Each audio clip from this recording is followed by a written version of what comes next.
Boa tarde a todos e todas. Estamos dando início a essa reunião pública convocada pelo nosso mandato a pedido do CIT-CESP, o Sindicato da Socioeducação do Estado de São Paulo, e também da FECESP, Associação dos Servidores da Fundação Casa do Estado de São Paulo. Como nós anunciamos na sessão ordinária desta última segunda-feira, nós convocamos esta reunião pública para dar voz aos dirigentes que aqui se encontram para este importante debate.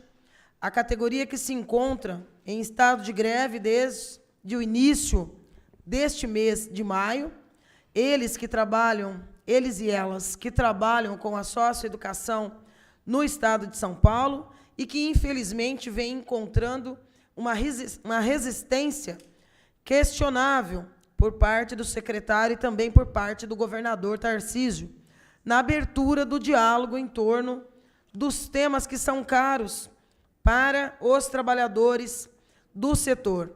E é por conta disso que deflagraram esta greve e é por conta disso que estão se mantendo permanentemente em mobilização, seja aqui na cidade de Bauru, onde cerca de 130 servidores trabalham em 3 unidades, sendo 2 em regime fechado, uma em regime de semiliberdade, mas encontrando todos eles, assim como os demais servidores da Fundação no Estado de São Paulo, capital, região metropolitana, Baixada e as demais regiões do interior, o mesmo grau de dificuldade na abertura deste debate com o governo do Estado para o diálogo em torno da pauta que eles apresentam. Cláusulas econômicas e também cláusulas sociais importantíssimas para o diálogo acerca da carreira desses servidores. Eu quero abrir essa reunião pública fazendo a leitura da carta aberta à população que o CIT-CESP fez e queremos, na sequência, ouvir as lideranças que estão se mobilizando a partir deste ato, deste estado de greve e das mobilizações que estão acontecendo aí ao longo do mês de maio. Carta aberta à população. São Paulo, 8 de maio de 2023. A categoria do Sistema Socioeducativo no Estado de São Paulo, Fundação Casa, vem comunicar à população e principalmente aos pais e tutores de adolescentes internados na instituição que, no dia 29 de abril, decidiu-se em assembleia por unanimidade entrar em greve a partir do dia 3 de maio à meia-noite, por falta de proposta do governo para a categoria, que viesse a suprir as necessidades dos trabalhadores e trabalhadoras na campanha salarial deste ano de 2023. A única proposta que veio do governo do Estado foi um índice de 5,75, que não repõe nem a inflação do período. No dia 2 de maio, os trabalhadores, representados pelo sindicato, estiveram em reunião na Casa Civil do Estado, onde o governo propôs um novo índice, agora de 6%, ainda abaixo da reposição inflacionária do período. A categoria, então, se reuniu em assembleia e resolveu não aceitar. Após estas tratativas, ocorreram 2 reuniões de conciliação no TRT, Tribunal Regional do Trabalho, e a Fundação Casa, mais uma vez, de forma intransigente, não trouxe nada de proposta para a categoria. Diante disso, a categoria decidiu manter o movimento paredista. A categoria pede valorização nas carreiras, segurança no local de trabalho, reposição salarial que venha contemplar os anos de perda e desvalorização do poder de compra dos salários dos servidores, manutenção das cláusulas sociais, execução do plano de cargos, carreiras e salários, PCCS, entre outras reivindicações. O governo do Estado e a gestão da Fundação Casa vem negligenciando os pedidos reais da categoria e, com isso, colocando em risco a segurança dos trabalhadores, bem como daqueles adolescentes que se encontram internados nos 116 centros e unidades da Fundação Casa, espalhados por todo o Estado. Pedimos o apoio da população, bem como de toda a comunidade política, deputados, prefeitos, vereadores, para que o governo reconheça e valorize os trabalhadores e trabalhadoras que prestam um trabalho de maestria dentro da socioeducação para adolescentes em conflito com a justiça, no maior e mais rico Estado brasileiro. Lembramos ainda que a Fundação Casa, na gestão executiva, vem convocando sistematicamente, durante o movimento paredista, servidores comissionados ou de carreira para trabalhar além dos horários de escala, para maquiar uma situação inversa de segurança dentro dos centros. Os trabalhadores cansaram das promessas que durante anos não foram cumpridas por parte da Fundação Casa. Morte e agressões, adoecimento do trabalhador é a consequência de uma gestão pautada na ausência de políticas públicas para o sistema socioeducativo. Não restou outra alternativa aos trabalhadores senão a paralisação das atividades nos centros espalhados por todo o Estado de São Paulo, sempre respeitando a decisão liminar quanto ao contingenciamento de 80% do efetivo em funcionamento nos respectivos centros de medidas socioeducativas. Assina o CIT-CESP. Nós vamos iniciar ouvindo, então, os representantes da categoria. Pensamos que este espaço, já que a TV Câmara é um instrumento importante da divulgação dos debates que acontecem aqui na nossa cidade, o setor majoritário dos trabalhadores da Fundação Casa estão espalhados na capital, região metropolitana e Baixada, mas nós temos aqui 130 pais e mães de família nesses 3 centros e, portanto, esse é, sim, um debate que interessa e precisa também movimentar essa discussão na Câmara Municipal. Então, nós queremos abrir, inicialmente, convidando o Horta para falar, e, na sequência, o companheiro Márcio.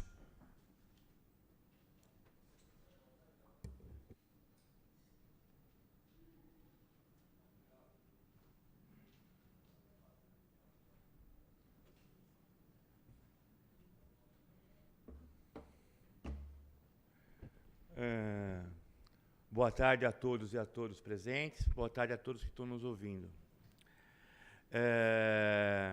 Inicialmente, eu queria dizer que agradecer a Estela Almagro pela iniciativa, né, a Câmara de Vereadores de Bauru, dizer a vocês que estão nos ouvindo que a presidente do sindicato, Cláudia Maria, e a diretoria do sindicato gostaria de estar presente, mas hoje nós estamos realizando um grande ato em São Paulo, no MASP, né, que já tem mais de 1000 trabalhadores presentes de todo o estado, São Paulo, interior e litoral, e eu estou aqui representando a entidade sindical nessa audiência. Os trabalhadores hoje de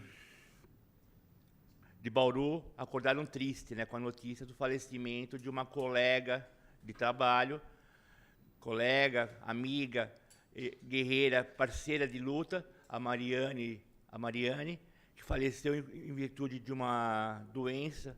Eu queria aqui pedir a liberdade para a vereadora por um minuto de silêncio em homenagem à colega que faleceu. Você cronometra aí? Vamos ficar em pé, então, em respeito à companheira Mariane? 1 minuto de silêncio em sua memória.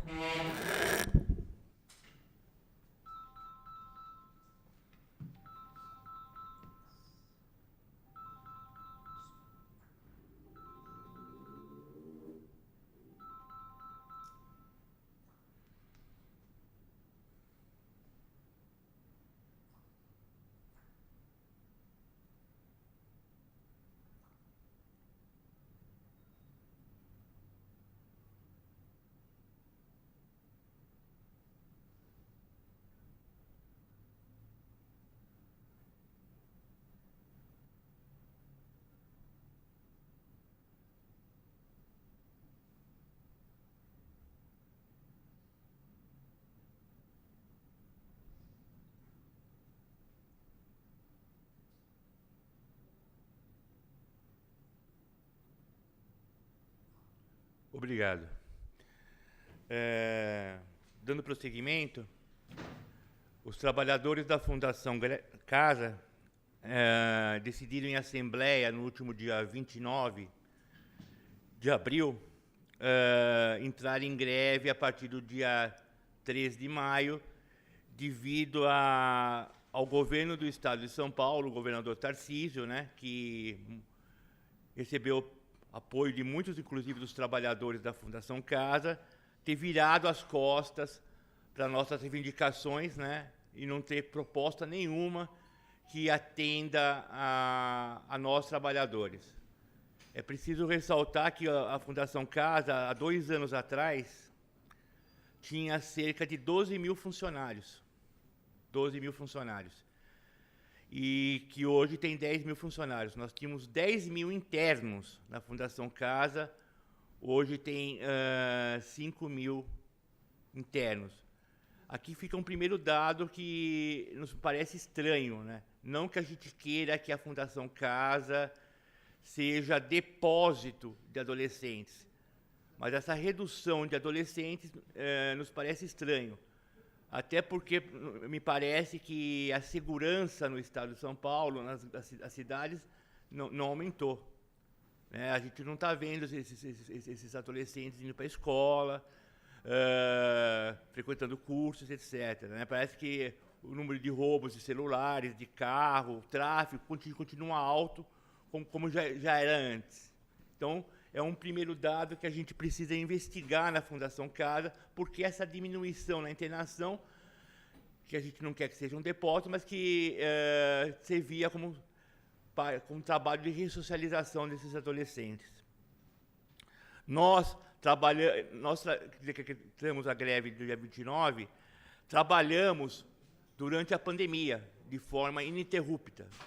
Muitos trabalhadores da Fundação Casa, que estão aqui presentes, trabalharam durante essa pandemia, certo? Nós cumprimos as nossas obrigações. E essa redução de servidores também é estranha, porque o que aconteceu? Nós temos perdido trabalhadores da Fundação Casa, vítimas de agressões, que morreram dentro da Fundação Casa. São vários servidores que foram assassinados dentro da Fundação Casa, cumprindo o seu serviço. Nós perdemos também trabalhadores durante a pandemia. Fica aqui um dado de que faleceram mais de 40 servidores da Fundação Casa durante a pandemia. É um número alto, que a gente entende isso. E aí que o sindicato conseguiu, houve a vacinação dos trabalhadores da Fundação Casa, porque nós conseguimos, logo no primeiro momento, porque nós não estávamos inclusos pelo governo João Dória na vacinação. E no dia que ele anunciou que nós não estaríamos inclusos nessa vacinação, nós fomos para cima do governo, mobilizamos os deputados ligados ao sindicato para pressionar o governo que liberasse a vacinação para todo o Estado, para os servidores, e a gente conseguiu. Nós também temos trabalhadores morrendo por suicídio. Vários colegas nossos se suicidaram nesse período, né? E isso é causa do adoecimento dos trabalhadores da Fundação Casa. É muito comum os trabalhadores da Fundação Casa terem problemas psicológicos, ou morrendo de infarto, etc. Mas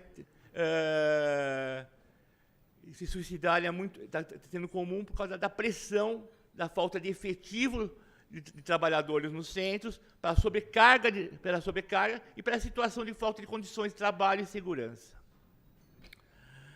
Então, nós entramos em greve no dia 3, pelo atendimento de nossas reivindicações. Nós tivemos salários congelados durante a pandemia. O ano passado, em 2022, só recebemos, enquanto os servidores do Estado receberam 20%, para nós foi concedido só 10%, metade do que foi concedido para o restante dos servidores. Então, nós somos sempre vistos, colocados de lado. Para cumprir um serviço importante, que é a ressocialização, nós servimos. Mas na hora de olharem para a gente com carinho, preocupados com a nossa saúde, com a nossa segurança, com as nossas condições de trabalho e com nossos ganhos, o governo não tem esse olhar. Nós hoje temos, vereadora, na Fundação Casa, o segundo órgão que tem mais ações trabalhistas. Nós temos mais de 32 mil processos trabalhistas na Justiça. Por quê? Porque a Fundação Casa não cumpre com os seus deveres trabalhistas. Nós temos que ir à Justiça sempre para requerer questões que são direitos dos trabalhadores. A Fundação não paga, nós somos obrigados a ir à Justiça para requerer quinquênio, sexta parte, os direitos que os demais servidores têm, nós temos que ir para a Justiça para garantir. E é só na Justiça que a gente consegue isso. Por isso que nós temos 32 mil processos trabalhistas. É muito processo trabalhista. É uma média de 3 processos por cada servidor. É muita coisa. E nas nossas reivindicações estava uma reposição, nós pedimos 15%, o governo ofereceu, no dia 2, vou fazer um histórico, no dia 2, véspera da nossa greve, a presidente do sindicato foi convocada para ir até o Palácio do Governo, para uma reunião de negociação, para o sindicato ser ouvido. Ela poderia só levar mais um diretor para essa reunião. No caso, fui eu que fui acompanhar a presidente, nós colocamos o nosso advogado, também o doutor Otávio, para ir junto, conseguimos incluir ele para ir. Chegamos no Palácio do Governo, fomos recebidos pelo secretário da Casa Civil, pelo secretário de Justiça, pela cúpula da Fundação Casa, pelo Procurador-Geral do Estado e por mais assessores da alta cúpula do Estado. Essa reunião tinha a clara intenção de intimidar o sindicato. O sindicato nunca foi chamado no Palácio do Governo para ser ouvido ou negociar. Eles colocaram a gente na sala e queriam, obviamente, usar a estrutura do Palácio para intimidar. Nessa reunião, nós entramos com 5,75 de proposta do Estado de reajuste para todos os servidores das fundações. Saímos dessa reunião com uma proposta de 6%, não aumentou 0,25%, mas que era para todos os servidores também de todas as fundações. Não era uma proposta para a Fundação Casa. Era uma fundação que o governo ia estender para todo mundo. Houve uma proposta sobre a revisão do valor dos tickets, refeição e alimentação, mas também é para todos os servidores do Estado. E surgiu uma discussão sobre a reposição, sobre uma forma de amenizar o pagamento do PCCS que o Estado nos deve. Nós, nos nossos dissídios coletivos, e no último acordo coletivo, é previsto 1,5% da folha de pagamento reservada pela Fundação para poder garantir a revalorização dos servidores através do PCCS. Só que a Fundação não cumpre isso desde 2016. Então, nós temos em 2016, 17, 18, 19, 21 e 22, onde a Fundação não cumpre o acordo, então, que obriga o sindicato também a entrar com ações coletivas, pedindo que seja cumprido, que a Justiça determine o cumprimento do acordo coletivo, onde a Fundação assinou que aceitaria pagar isso. Onde a Fundação aceitou, mas ela não cumpre. Aí entramos em greve no dia 3, estamos até hoje se mobilizando, né? E eu queria aqui parabenizar os trabalhadores de Bauru pela mobilização, os trabalhadores do interior, os trabalhadores de Araçatuba, que estão mobilizados, de Sorocaba, de toda a região do interior, que estão sendo verdadeiros guerreiros nessa luta para buscar os nossos direitos e buscar segurança no local de trabalho. Então, em suma, é isso. O Estado não respeita nossos direitos, vira as costas para as condições de trabalho e segurança, né? Falta EPI para trabalhar. Nós, trabalhadores, é importante que as pessoas saibam disso, nós não trabalhamos armados, nós trabalhamos do jeito que estamos aqui, certo? Atendendo adolescentes que cometeram atos infracionais, trabalhando na ressocialização. É preciso que a população saiba o que acontece lá dentro, né? Que falta muitas vezes, inclusive, insumos para poder trabalhar, falta às vezes sabonete, papel higiênico, Muitas vezes tem trabalhador que põe dinheiro do bolso para comprar coisa, para poder fazer o atendimento. Pessoal da pedagogia, por exemplo. Muitas vezes põe dinheiro do bolso para poder fazer um atendimento de mais qualidade, porque o Estado não fornece as condições necessárias. Então é isso. Nós estamos pedindo o apoio da Câmara Municipal, da Assembleia Legislativa do Estado de São Paulo, que tente abrir canais de pressão, de conversa com o governo do Estado de São Paulo, para que atendam minimamente as nossas reivindicações, que nada mais é. A inflação, o mínimo seria a inflação do período, mas nem isso o governo do Estado está oferecendo. A inflação do período, nossa data base é 1º de março a 28 de fevereiro. A inflação desse período foi 6,70, e ele só oferece 6, menos que a inflação. Isso para falar só da reposição de inflação, reposição de perdas do período. Nossas perdas acumuladas são 40%. É muita coisa, muitas perdas que os trabalhadores têm e muito sofrimento que nós temos. O plano de saúde é um outro problema que nós temos. Nós temos direito a um convênio na Fundação Casa que aumenta, o seu valor aumenta muito acima do que nós temos de aumento. Nosso plano de saúde vai aumentar 26% esse ano. E nós só vamos ter, até agora, 6% de reajuste. Ou seja, mais trabalhadores vão ser obrigados a desistir de um plano de saúde que atendia minimamente as suas necessidades, porque não tem condições de pagar. Ele não consegue arcar com o plano para si e nem para os seus familiares, porque o valor fica exorbitante. O Estado mais negligencia também a questão da saúde dos trabalhadores. É isso, obrigado. Nós é que agradecemos, companheiro Horta, e vamos ouvir agora o companheiro Márcio.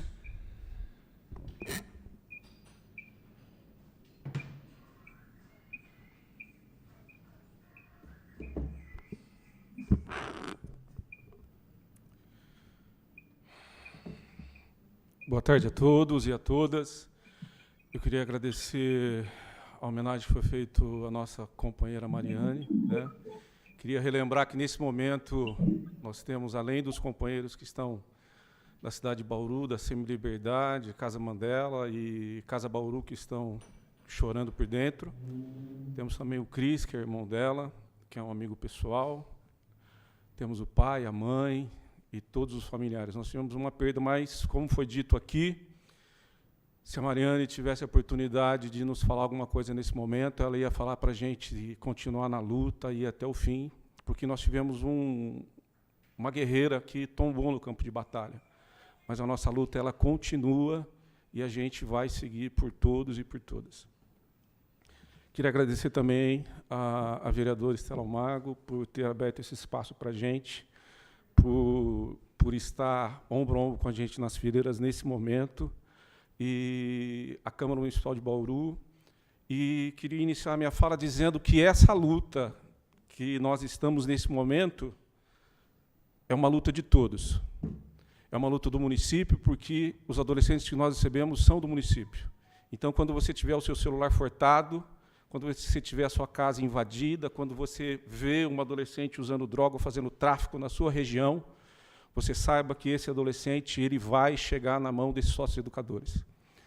Essa luta também é uma luta da região, porque numa cerca aqui de 100 quilômetros nós recebemos adolescentes de Botucatu, recebemos de Piratininga, recebemos de Agudos, recebemos de vários locais, e até mesmo de São Paulo, do interior, e já recebemos adolescentes de outros estados, né, para serem aqui ressocializados pela gente.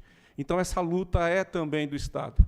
E essa luta é também do Brasil, porque o nosso trabalho, ainda que ele não seja divulgado, ainda que ele não seja conhecido, a gente está trabalhando com a matéria-prima que hoje encabeça aí 60% do PCC.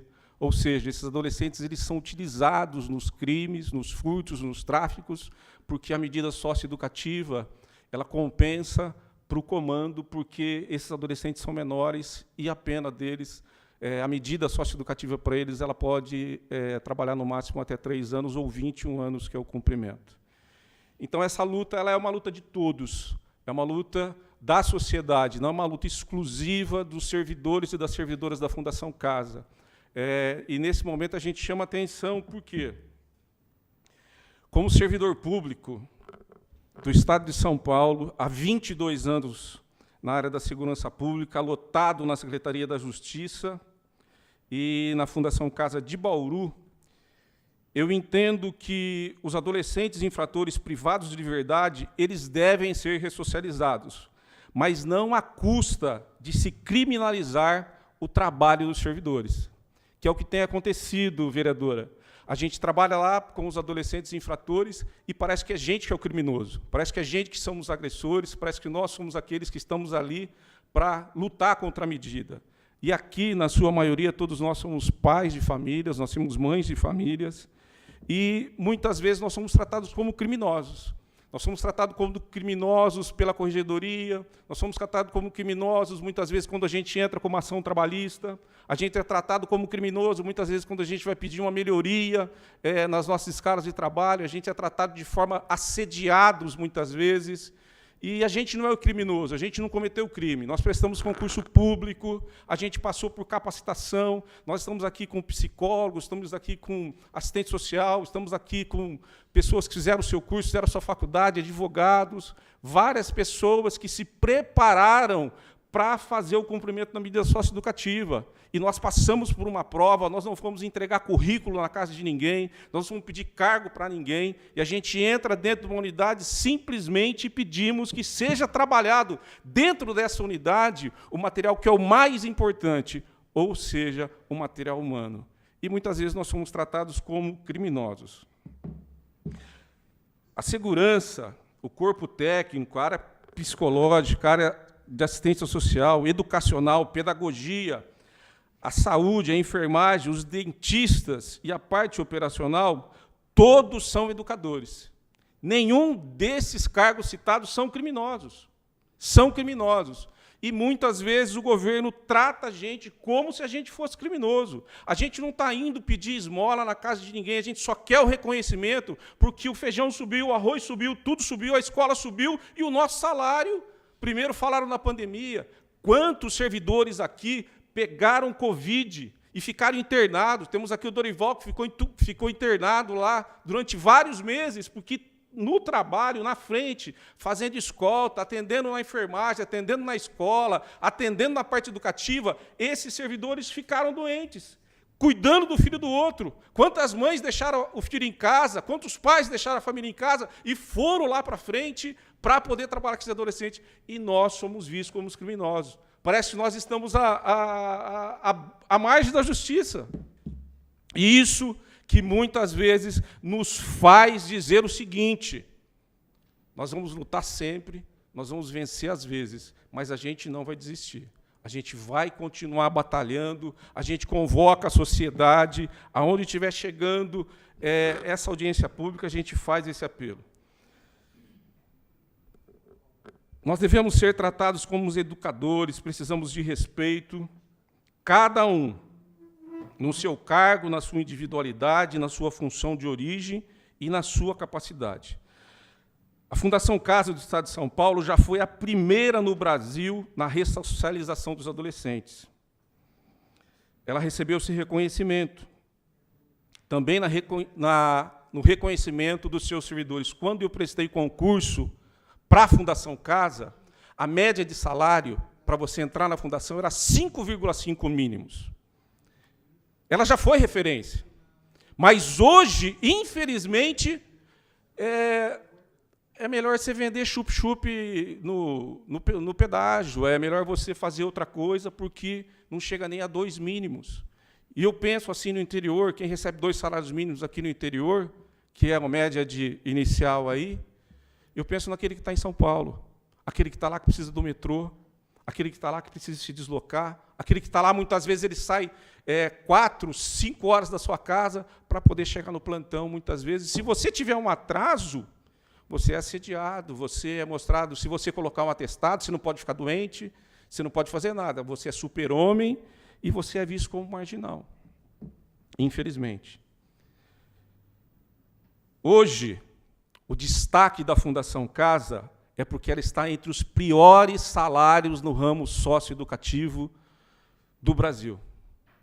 E não é porque não arrecada, porque nós sabemos que a arrecadação que ocorre no Estado de São Paulo ela é de ponta. Ela também está aí como destaque na reincidência dos adolescentes.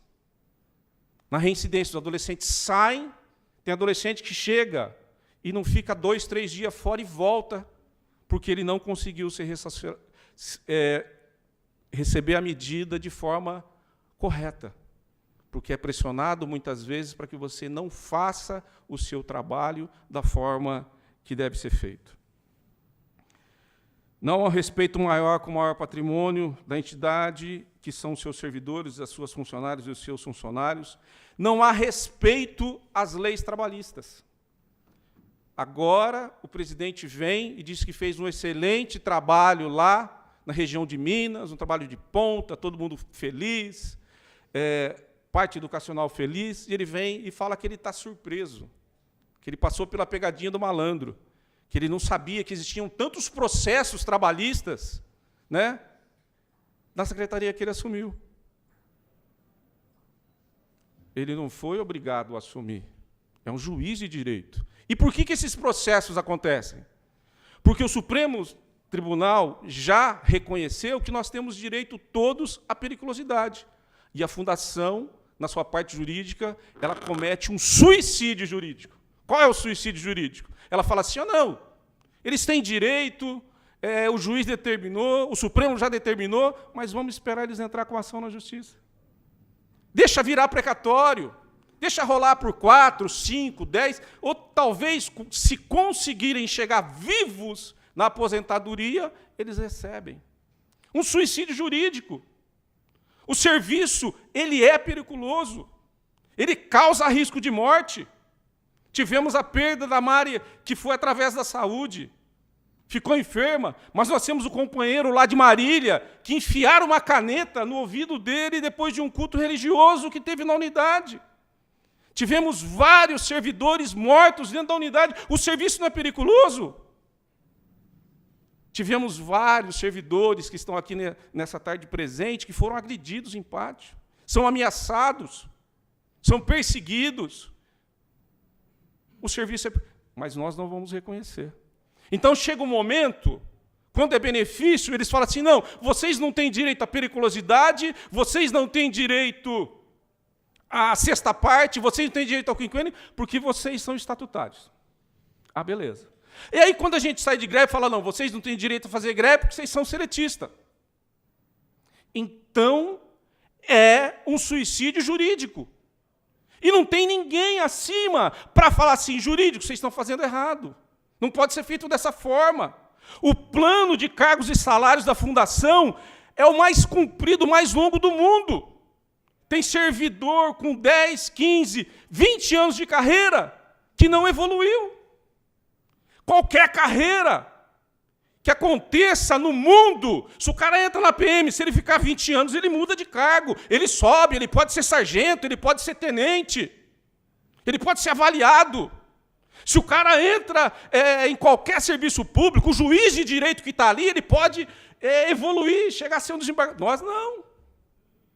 Porque toda vez que chega na regra, eles mudam a regra do jogo.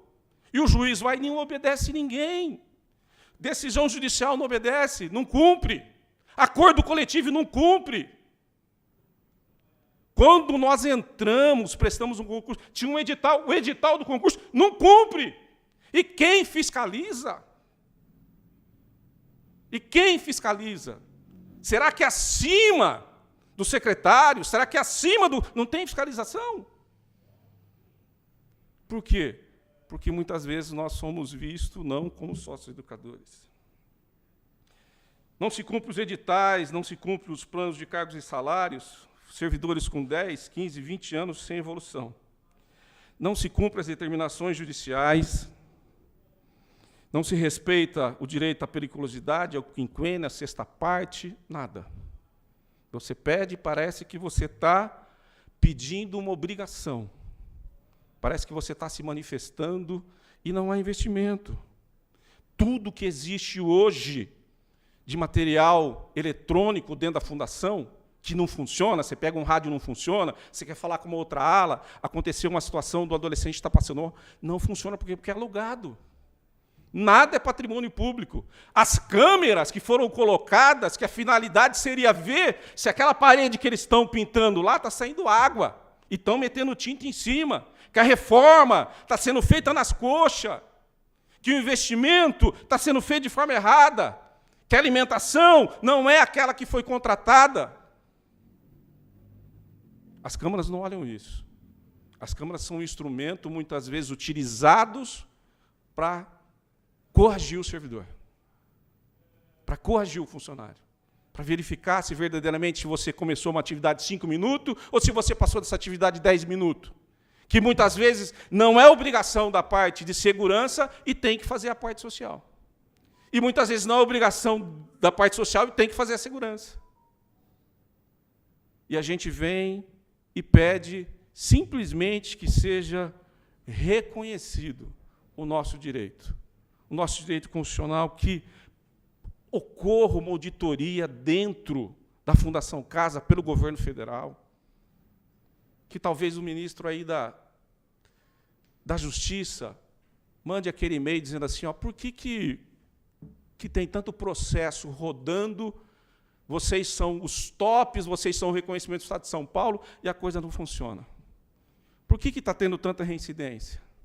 Por que está tendo tanto atestado de servidores que adoecem porque são pressionados?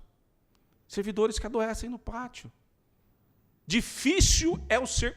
Se eu perguntar aqui, quem aqui nunca tomou um remédio psicotrópico para poder trabalhar, levanta a mão.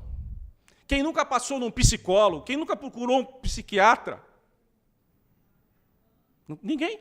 Todo mundo aqui foi no psiquiatra. Já levanta a mão. Quem foi no psiquiatra? Quem toma remédio? Quem não dorme de noite? Esse é o quadro dos servidores. Vereadora, esse é o quadro dos servidores. É o pai de família. Nós não somos contra tudo que é oferecido, de tablet, de computador, de quadra, não somos contra, não.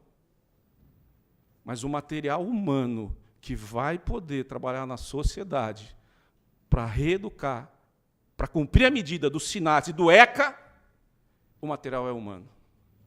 Não existe outro material que possa ser utilizado.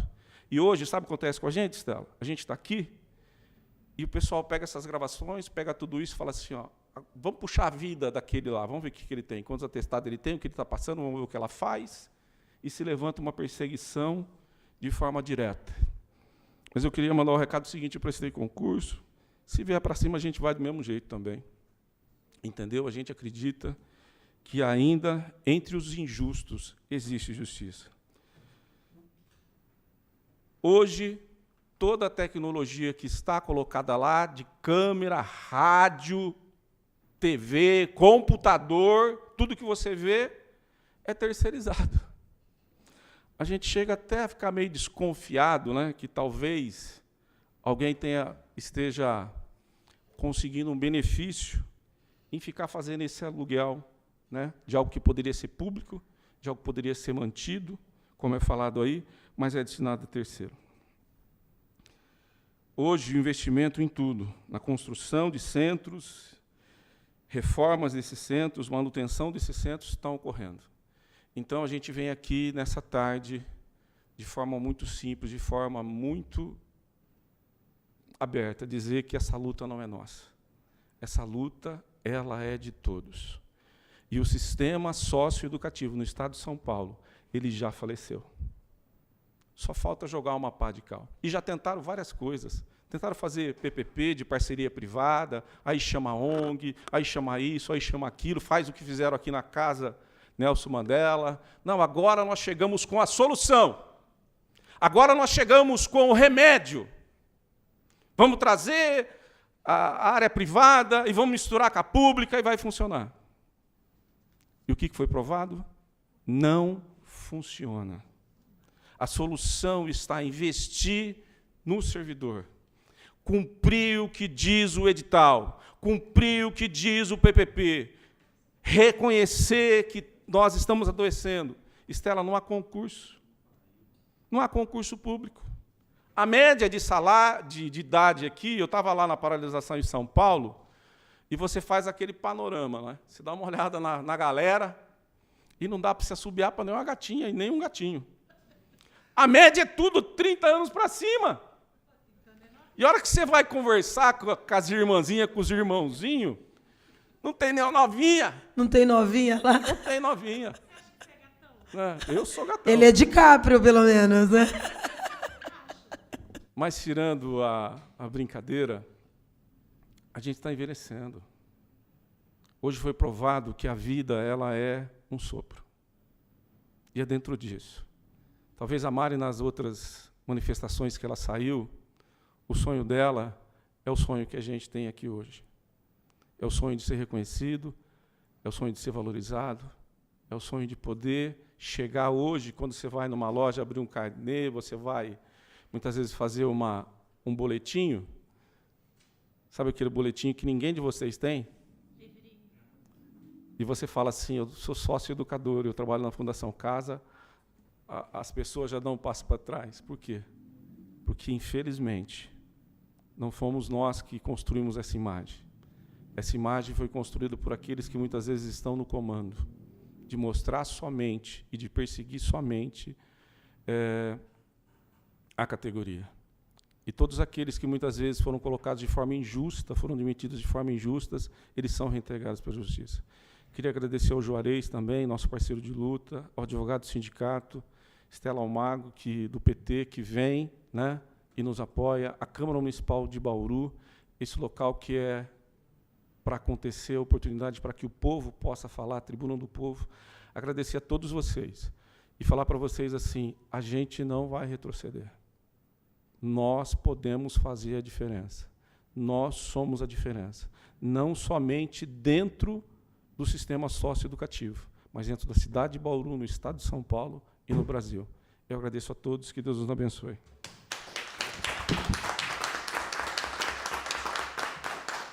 Nós que agradecemos, Márcio. E agora vamos ouvir a Valquíria.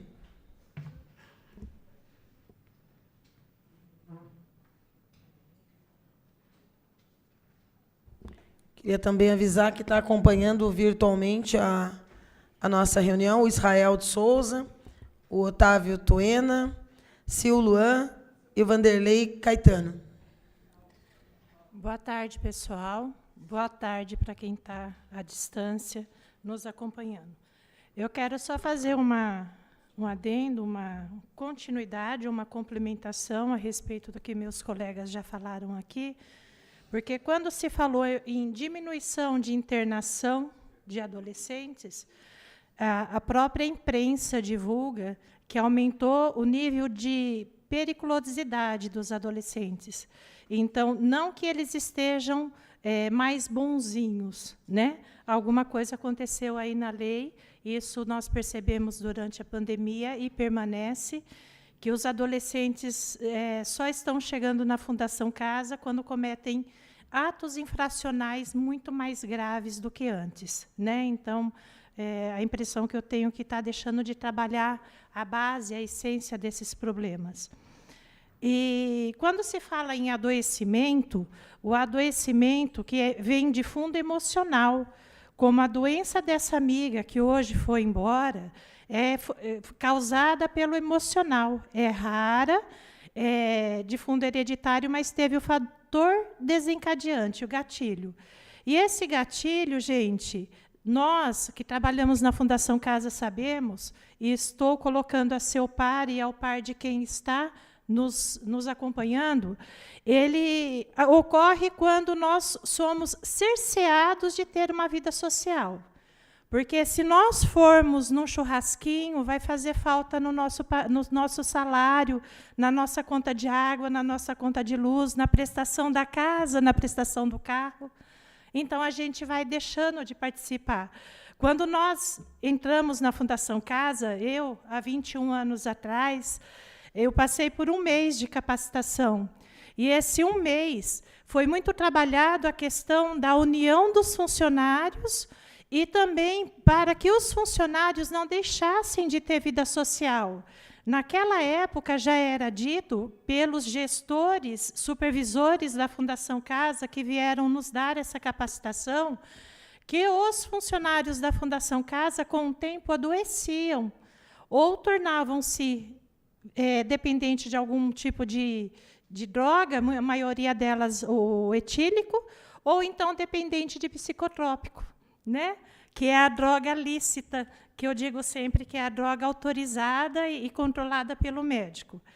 E aí eles diziam que é porque a pessoa se envolvia com a Fundação Casa, que a gente estava entrando num ambiente muito envolvente e que acabava deixando de ter vida social. Mas, depois de 20 anos, eu cheguei à conclusão que eles nos envolvem de tal forma com os assédios, com as cobranças, as perseguições, não permitindo que nós tenhamos uma progressão, ou salarial, ou mesmo uma promoção, um concurso interno para termos uma promoção, eles não proporcionam isso. Hoje, eu vejo com nitidez, a Fundação Casa não tem um estatuto, não tem uma lei que rege o trabalho dos funcionários da Fundação Casa. Então, há um desmando. Eu falo que é um navio sem comandante. Todo mundo manda, mas ninguém decide nada. Tudo é protelado, tudo é mandado para frente. E aí o tempo vai passando. Então, eu falo aqui sobre... eu, representante dos funcionários da área da saúde, eu falo também sobre as leis que regem o exercício da nossa profissão, que precisam ser consideradas. Nós precisamos de uma atenção extra. E aí, quando o colega falou que existe uma grande desvalorização, eu reafirmo, todos nós sabemos, todos nós aqui, quando entramos na Fundação Casa, ficamos felizes. Foi na época, vereadora, que ninguém queria saber da antiga FEBEM. Né? Meu filho mais velho tinha 11 anos, falou, mãe, você vai ficar famosa, eu vou te ver na televisão em cima do telhado, na rebelião. Esse era o retrato da FEBEM, que mudou de nome, mudou de perfil, graças ao trabalho dos colegas que aqui estão e os que não estão, os que estão em São Paulo ou no litoral, mudamos o perfil da Fundação Casa. Nós temos meninos reabilitados, nós conseguimos, com o trabalho executado, mudar muitas vezes aquilo que a criança recebeu dentro do ventre da mãe, a gente consegue inserir algo de valor, mas nós não somos valorizados por isso. A cada dia que passa, como meu amigo falou, a gente se sente mais marginalizado. Então, há 12 anos atrás, era proibido o funcionário da Fundação Casa fazer uma graduação. Hoje, eu conheço ainda colegas que passam por perseguição por conta disso. Então, assim, a minha fala... se a própria lei, desculpe, eu esqueci o nome agora, mas tudo bem, a própria lei nacional, onde fala do desenvolvimento mundial, que classifica o Brasil as posições lá de evolução, de progressão, Oi? IDH, isso, obrigada. Ela nos proporciona nos mostra a necessidade do aprimoramento intelectual. Qualquer pessoa que tem um aprimoramento intelectual vai pensar melhor, vai discutir mais, vai argumentar com conteúdo. A Fundação Casa não quer funcionário assim. A Fundação Casa quer funcionário que abaixa a cabeça e cumpre ordens. Não todos. Os que não são, a maioria deles são perseguidos. A maioria deles está hoje nessa greve, brigando para o seu salário melhor. Grande número deles estão trabalhando por medo ou aquela fala que a gente conhece, porque estão endividados. Então, assim, vereadora, a gente agradece muito a oportunidade e a chance de que a senhora seja um elo de ligação das nossas necessidades até a quem pode mais do que o governador e consiga fazer a diferença na nossa vida. Obrigada, gente. Muito bem, Valquíria. Conosco pode contar. Estamos juntos aí na trincheira e na luta, viu? Roseli?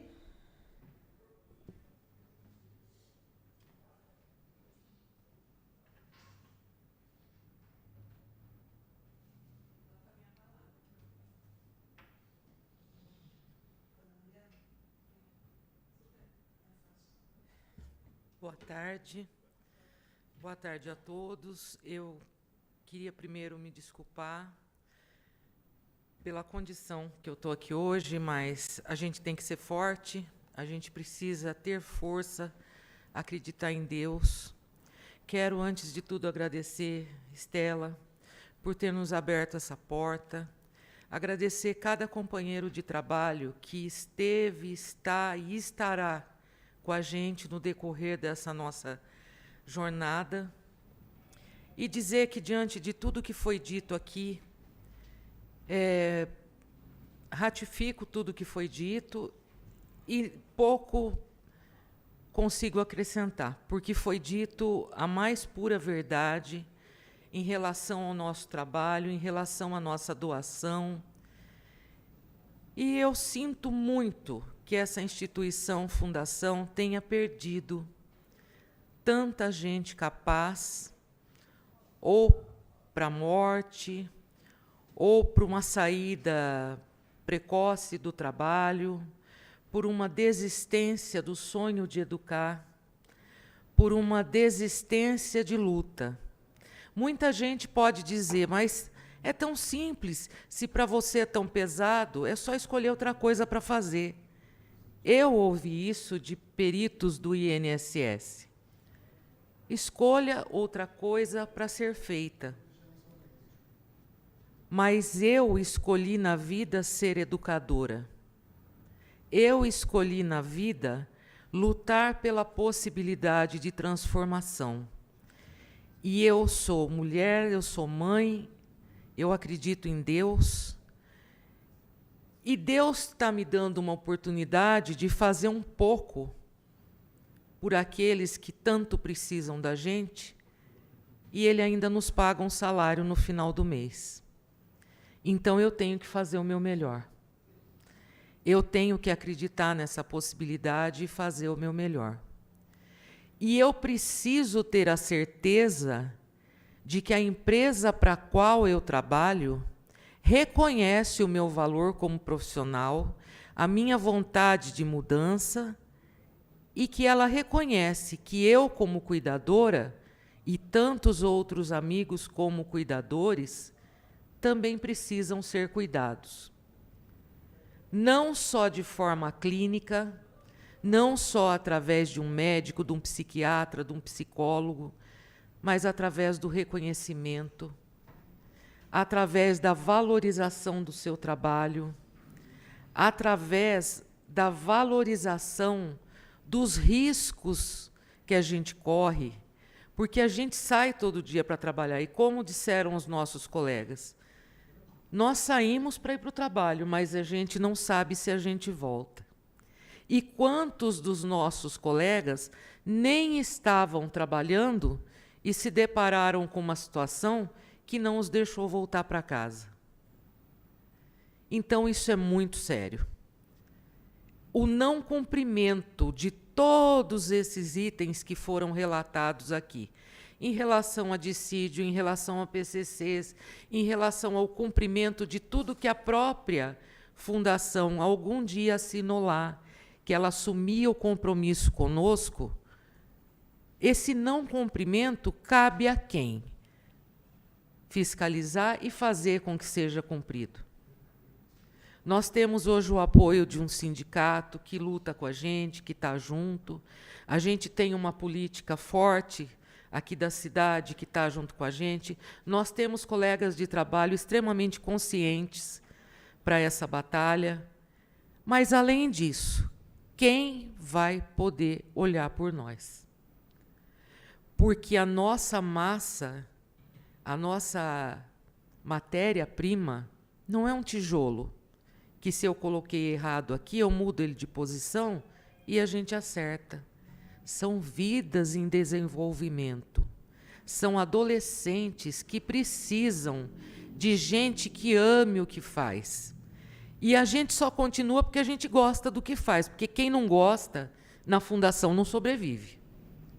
Porque você caminhar ao lado do amor e o ódio, da disciplina e da indisciplina, do bem-querer e da agressão, tudo junto ao mesmo tempo, não é fácil. Então, eu acredito, sim, que todos nós precisamos trabalhar, não vamos ser demagogo. Todo mundo precisa de um salário para sobreviver. Mas, se não gostar do que faz, realmente não fica. Não tem como.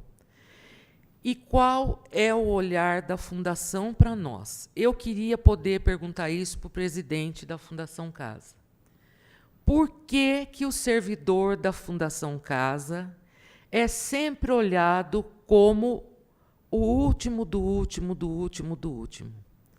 Se para a sociedade nós temos um papel tão importante de quem sabe retornar para a sociedade alguém melhor, alguém que trouxe consigo toda a bagagem cultural que não é positiva, que às vezes esse alguém nem foi feito no momento de amor.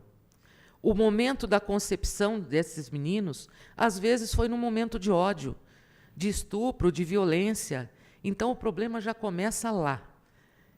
E aí vem uma sequência. Passou pela escolinha, pelo maternal, pela creche, pelos primeiros anos de escola, ninguém identificou problema nenhum. E ele chega depois dos 12 anos da fundação. Então, gente, como é que a fundação quer que o servidor seja capaz de executar um bom trabalho se ela não olha para a gente como executor? Se ela não olha para a gente como a pessoa que tem a responsabilidade de devolver para a sociedade, talvez alguém pensando diferente. Eu gostaria muito de saber o porquê disso. Porque a partir do momento que um jovem é retirado do convívio social e é entregue à tutela do Estado, o Estado tem que dar conta dele. E para dar conta dele, quem trabalha com esse adolescente tem que estar assistido, de todas as formas. De todas as formas. E não é assediando, não é não oferecendo aumento, não é perseguindo, não é, sabe, virando a bola da vez, que a Fundação vai conseguir mudar isso. Porque, graças a Deus, essa turma de gente dos 20 anos que envelheceu dentro da instituição junto comigo, graças a Deus, que nós estamos todos com mais de 20 anos, 22, 23 anos, nós ficamos velhos dentro da Fundação. Então, nós temos o nosso papel feito. Nós temos histórias frustrantes para contar, como a perda dos nossos amigos de forma tão brutal. Essa semana mesmo aqui em Bauru, teve um que apanhou dentro de um centro aí, dos dois lá que a gente estava lá na porta no movimento de greve, mas tudo isso fica por baixo do pano, não pode falar, mas a gente sabe que apanhou, né? Então, eu falo assim, qual é o papel da Fundação em relação a nós? O que é que vai ser feito para nós? Eu gostaria muito de ter uma resposta. E conto muito com você, Estela, demais da conta. Você nos abriu uma porta, uma janela, uma porteira, não quebrou assim, sabe? Você tirou uma venda gigantesca dos olhos da sociedade, da forma que você nos recebeu, nos tratou. E eu queria muito te agradecer.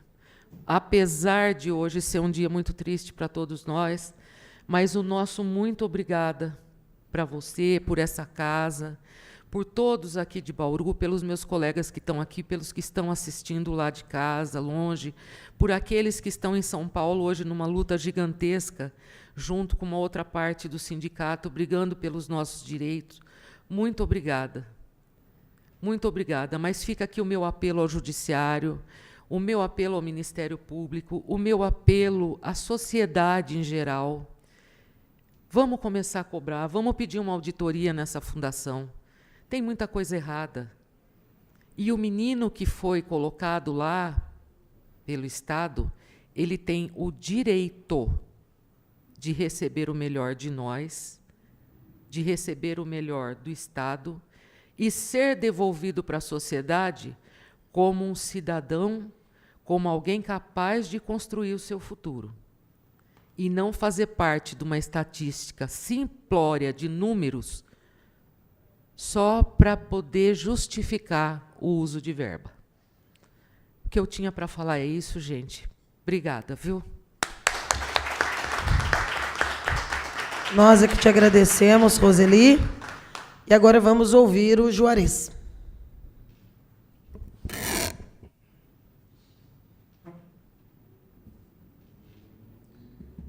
Boa tarde a todos que estão presentes, aos companheiros, né, da trincheira que está aqui junto com a gente aqui na luta. Queria agradecer a Estela também, a todo o pessoal aí dos funcionários que está disponibilizando esse serviço, que está sendo televisionado, vai estar no YouTube, né? O que eu poderia falar aqui, né? Eu estou muito triste nesse dia de hoje, né? Também estou abalado, porque essa companheira que morreu, que faleceu hoje, era uma guerreira, trabalhou comigo na SEMI. Se ela tivesse vivo, estaria junto com a gente também aqui, né, Roseli? É uma parceiraça, pessoa excepcional. E foi muito triste saber a maneira que ela morreu, que já são desdobramentos desse sistema corrupto, desse sistema que adoece a gente, esse sistema que a Fundação Casa nos impõe, que tem muitos aqui, assim como eu, que também toma remédio, que passa para o psicólogo.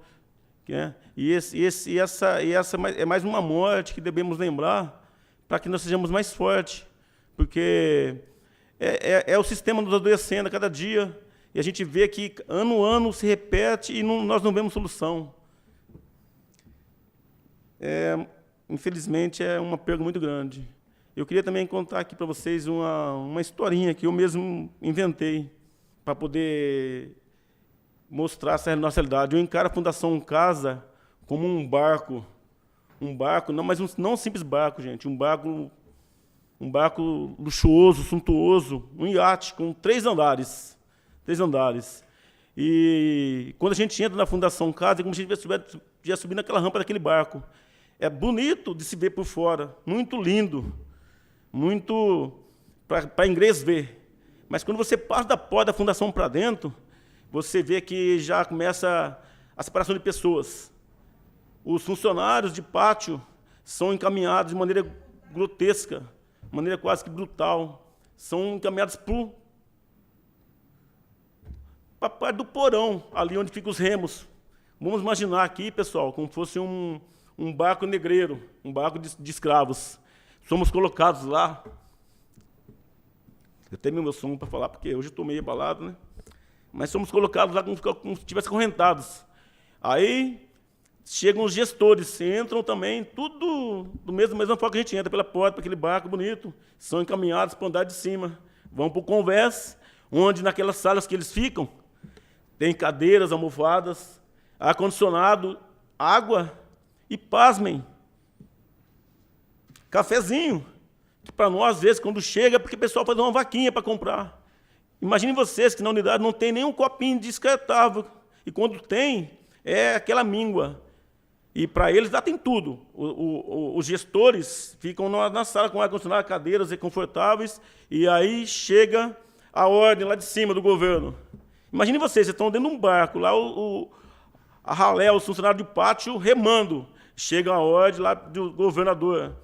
Chega uma ordem, chegou um lote de adolescentes. Façam isso, façam aquilo. Mandam os nossos coordenadores, que são os feitores. Eles chegam com as ordens e descem para o andar de baixo. E chegam para a gente e falam, pessoal, está aqui as novas ordens, cumpram. Não nos dão condição nenhuma. Só falam, cumpram. Tem que fazer isso, seguir o SINASE, seguir essas ordens, temos que socializar. Só que eles não veem que quem comanda, quem rema o barco, somos nós.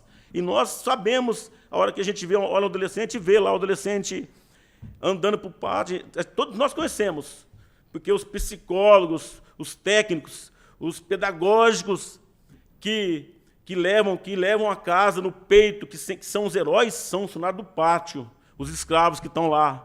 Aí chegam as horas absurdas, cumpram isso, cumpram aquilo, e de uma maneira assim simbólica, para vocês entenderem, vem o feitor e vem com o chicote, remem, façam. E não vê o adolescente ali andando para o pátio, caminhando, com aquilo lá, maquiavélico, olhando o funcionário que está lá de pé, 12 horas, viu, pessoal? 12 horas, para quem está nos ouvindo aqui, eles não fornecem uma cadeirinha de plástico dura, que nem assento para pôr a mão tem. Aí vem o coordenador de pátio, que também é outro, que também é pau mandado, e chega lá e fala, cadê o funcionário que estava aqui no posto? Eles não veem que o funcionário tem necessidade, não veem que o funcionário tem que ir no banheiro, tem que ir lá tomar uma água, e tem que sair do posto. Eles só querem pergunta, cadê o funcionário que está no pátio? E quando não acha o funcionário ali, ele vem com o caderninho anotando. Vocês sabiam que até o funcionário, para sair do posto, é anotado o horário dele? É anotado numa fichinha o horário que o funcionário vai no banheiro. É contabilizado.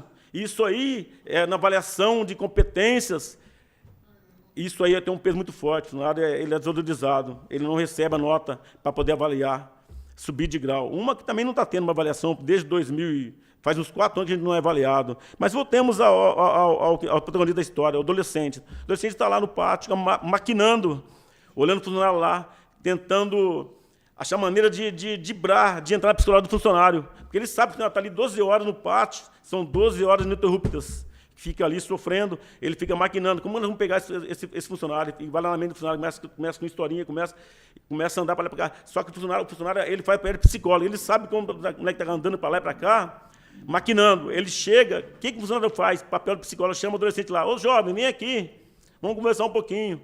Fazendo papel que não é dele, maquiando, o moleque fica lá maquiando para pegar o funcionário, chega lá, vem aqui, jovem. Jovem, sabe o que é a vida? O jovem, não, então, sabe que você está aqui sendo ressocializado para você encarar lá fora, e o funcionário, de uma maneira habilidosa, engenhosa, de uma maneira especial, entra na mente daquele adolescente e consegue dissipar as ideias que ele está tendo, porque ele conhece o adolescente, ele vive o adolescente 12 horas lá, coisa que ninguém reconhece, e de maneira especial ele consegue convencer o adolescente a tirar aquelas ideias bobas, de querer matar, de querer machucar, coisa que está ocorrendo em muitas unidades aí. Você sabia que nesse ano que passou, morreram funcionários, espancaram funcionários, tem funcionário tomando remédio, tem funcionário se suicidando. Nesse ano teve 2 funcionários da capital que se suicidou. Fora os que estão adoecidos. Isso ninguém vê, a cúpula, os gestores não veem. Então, o funcionário ele faz papel de psicólogo, de técnico, de pedagógico, e ninguém reconhece isso. E isso é lamentável, porque na hora de vir os louros, quem recebe a fama é os gestores que vêm na sociedade e vêm desfazer o nosso trabalho. Nós estamos aqui lutando, não é só por um salário justo, nós estamos lutando por uma segurança dentro da unidade, por uma valorização que não vem. Nós não sabemos nem de que passo nós somos. Quando vem aumento para a segurança, a gente vai lá pleitear o aumento, eles falam que nós somos da área da educação, da Secretaria da Infância e Juventude. Quando vem para a Infância e Juventude, eles falam que aumenta para a segurança. Nós estamos no meio, nós estamos no limo.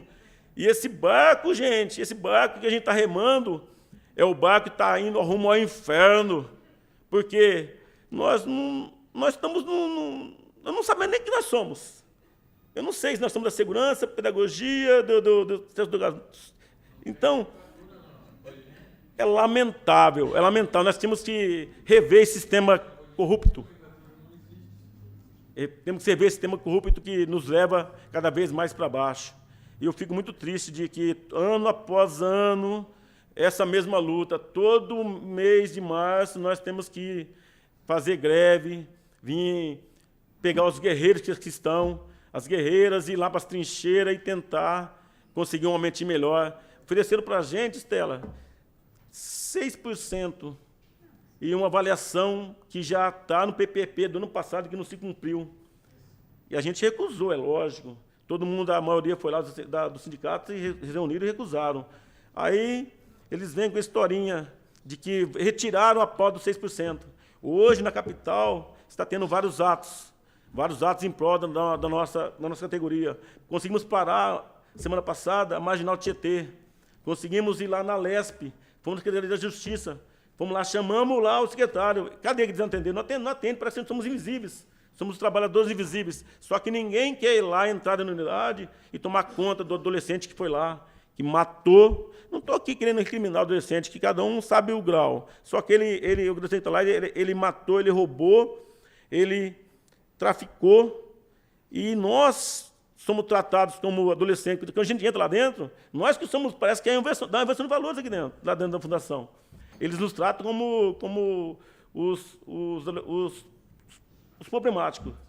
Eu estou aqui, mas tenho certeza que quando eu voltar a trabalhar, eles vão para cima de mim com duas pedras, com processo, com tudo. Mas eu não ligo, porque eu estou aqui como delegado sindical, e eu estou aqui, abracei essa causa, e estou com todos vocês juntos. Tenho certeza que ninguém aqui vai regar. Está tendo um ato na capital hoje, vão parar a Paulista, vão para a MASP, vão para cima de todo mundo. Eu espero que o apoio de vocês, da prefeitura, os vereadores, vocês estão dando para nós trabalhar para a gente, vai ser reconhecida, viu, Stella? Vai ser lembrado, a eleição está aí, e nós vamos lembrar disso aí, pessoal, porque o pessoal que nos apoia, cadê? Cadê os vereadores que querem estar aqui com a gente? Não tem. Na hora de pedir voto, vai lá, na frente da fundação, pedir. Né? Igual a gente pediu vários vereadores, não vou citar o nome aqui para não ser indiscreto, mas ninguém veio, ninguém colaborou. E agradeço a vocês, Stella, por essa oportunidade, aos companheiros que aqui estão. E desculpa, eu estou meio assim, porque a gente perdeu uma companheira hoje, eu estou muito emocionado. Obrigado a todos.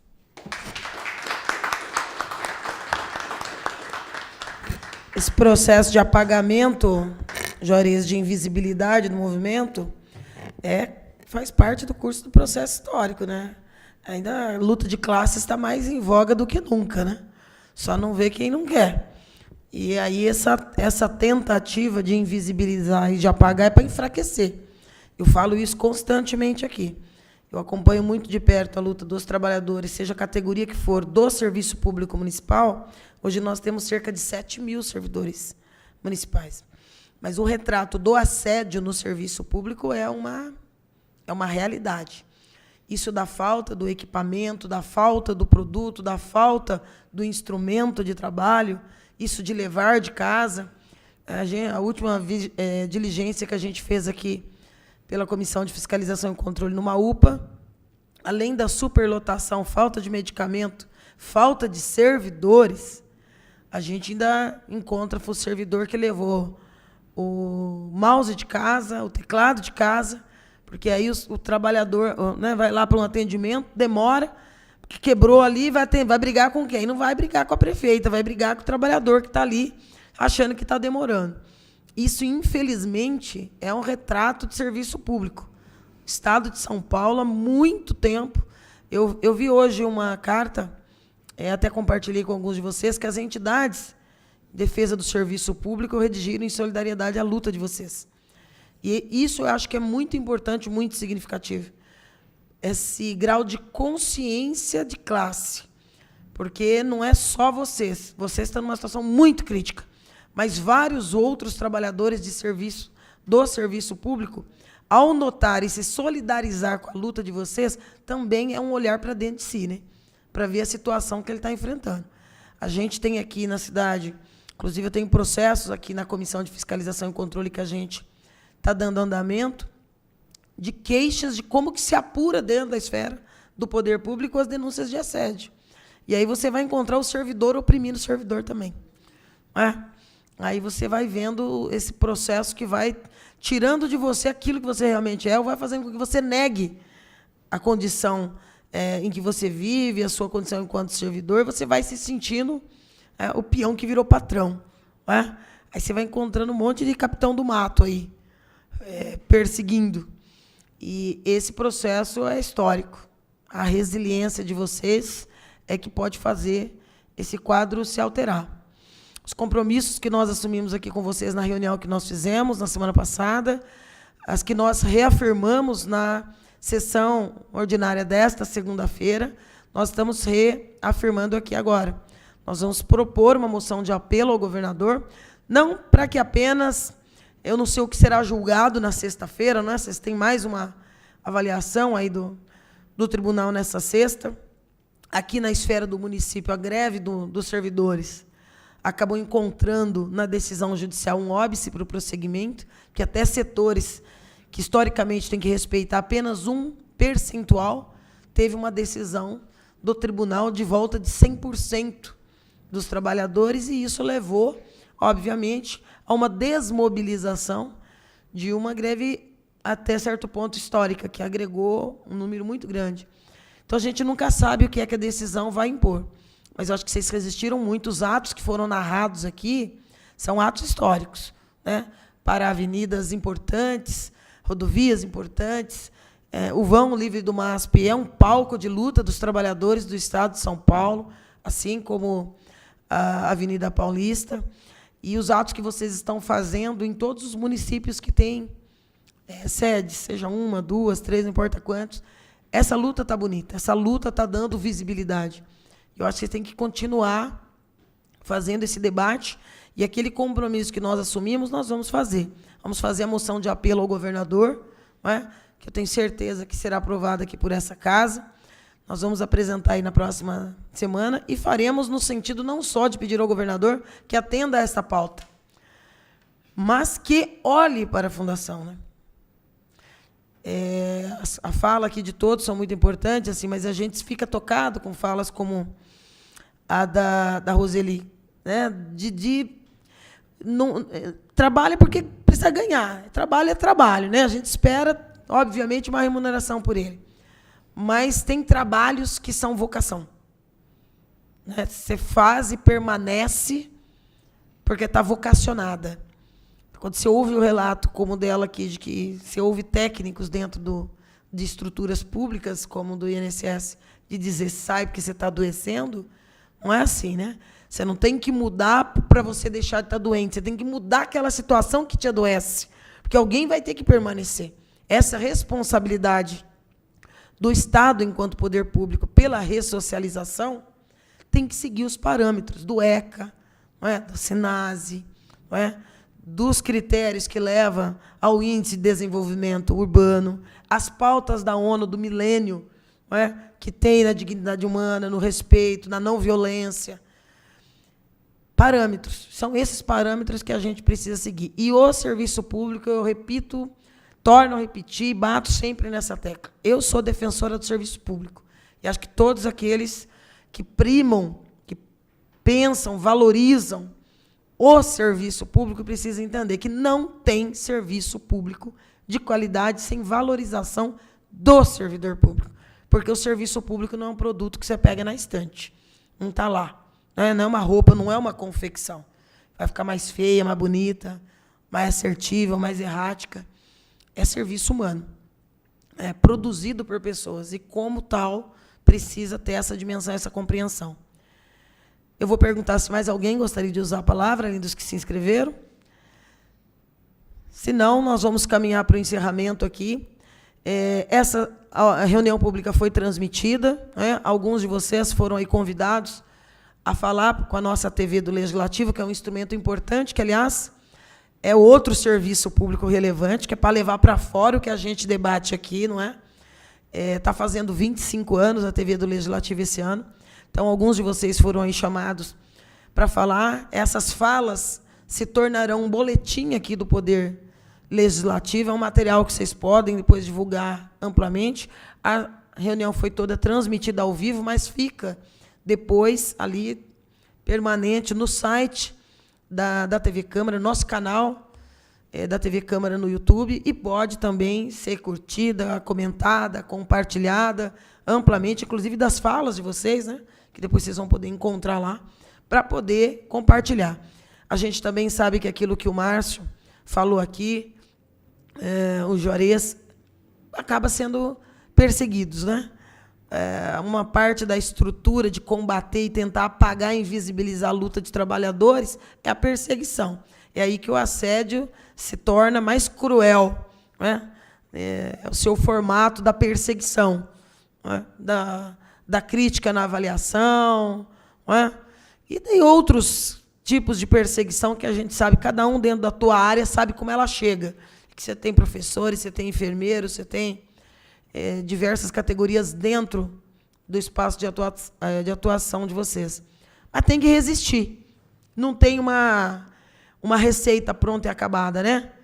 A gente fica emocionado também por esse minuto de silêncio que o nosso companheiro aí, Horta, que veio aí representar a direção lá de São Paulo aqui, nos traz, que é a da passagem da Mariane, né, que é uma guerreira, que tombou como tantos já tombaram, né?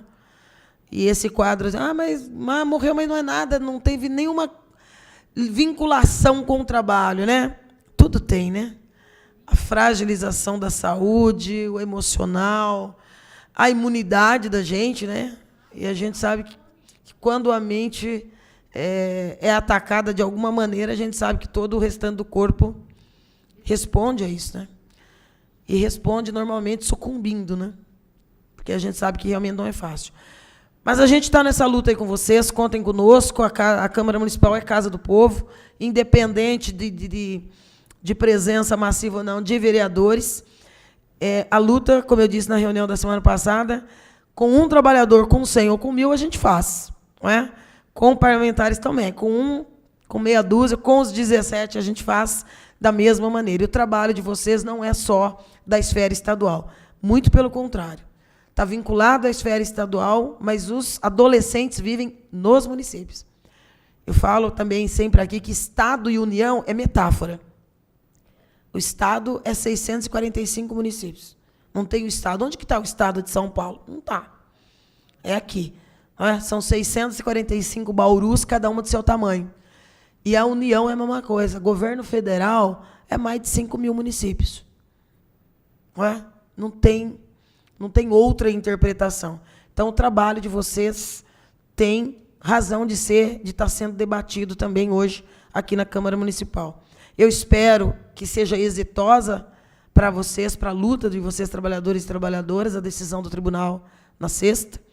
A luta continua, independente da decisão que eles vão tomar, e independente também da greve, o tanto que ela persista e resista, nós estaremos encaminhando essa moção para o governo de São Paulo, apresentando ela e batalhando para ela ser aprovada aqui, para encaminhar o governador para que olhe para a fundação, mas que olhe não só como um espaço do poder público, mas que olhe para um espaço de socioeducação importantíssima para a sociedade paulista. E, por que não, para nós também, sociedade bauruense. Tá certo? Seguimos na luta e nada mais havendo a tratar, esta presidência dá por encerrada esta reunião pública às 15h53.